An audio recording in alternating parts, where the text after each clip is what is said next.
बोले गुप्तम हरियम जस वैष्णवम विपुलम कृति देवता हरि शंकरे रूपेण निज भक्ति प्रचारयते।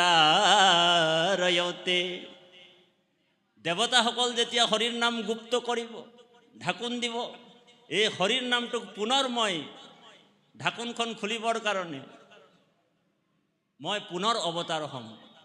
সেইকাৰণে আমাৰ গুৰুজনাই আমাৰ দ্বিতীয় গুৰু স্বৰূপ মহাপুৰুষ মাধৱদেৱে ঘোষাত লিখিছে, সকলোৱে গাব দেই, যে আদি হয়ত যুগে, সকলোৱে গাওক, আদি হয়ত যুগে শুদ্ধ ধৰ্ম হে আছিলে ক মাত্ৰ হৰি নাম হে